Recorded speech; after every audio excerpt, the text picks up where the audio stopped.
we're going to do one more problem on ellipses. We've got to find the center, foci, and major and minor axes of this ellipse. 4x squared plus y squared minus 6y plus 5 equals 0. Again, we use the same techniques we always have.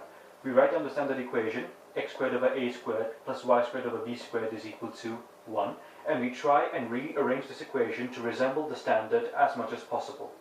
Like I've mentioned previously, I normally divide through by the lowest common multiple of the factor multiplying the x squared and y squared terms. In this case, 4 multiplies x squared and 1 multiplies y squared, so I divide through by 4, which is the lowest common multiple of those two numbers.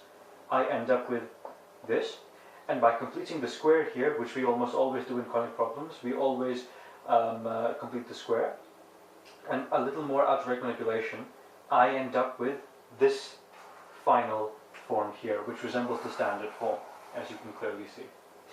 What now can be gained from this new rearranged form of the equation? We can immediately tell the center is 0, 3. So that's our center, 0, 3. Now, our next question, which axis is the major axis? Which axis is the minor axis?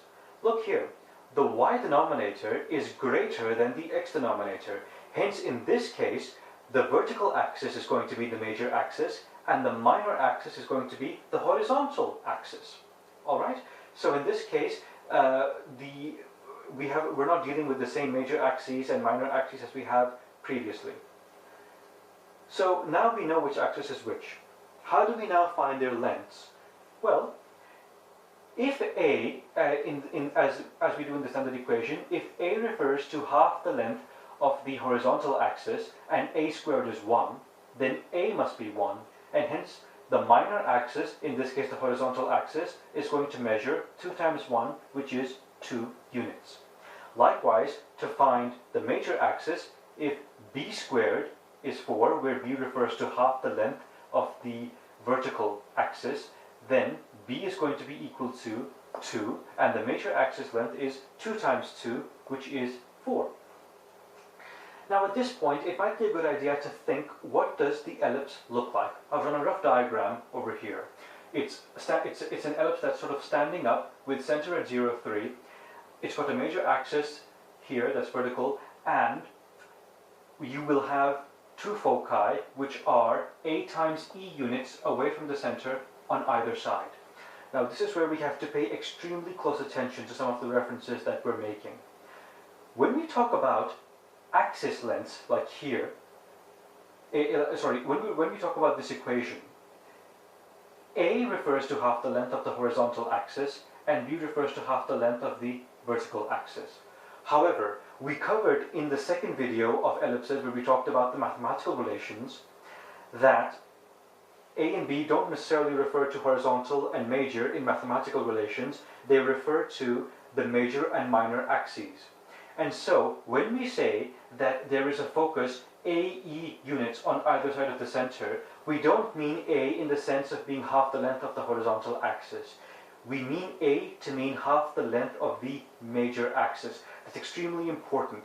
In this reference, when we talk about AE units away from the center line, there are foci on either side, we mean A as being half the length of the major axis. Alright? And obviously E is eccentricity. We're now going to revisit what we used in the previous 2 videos, the mathematical relation b squared equals a squared times 1 minus e squared, horizontal axis.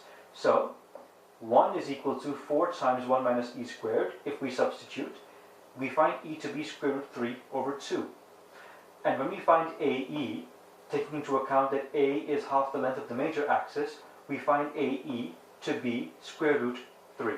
So we know that this distance here, AE, is always going to be square root 3 for this ellipse.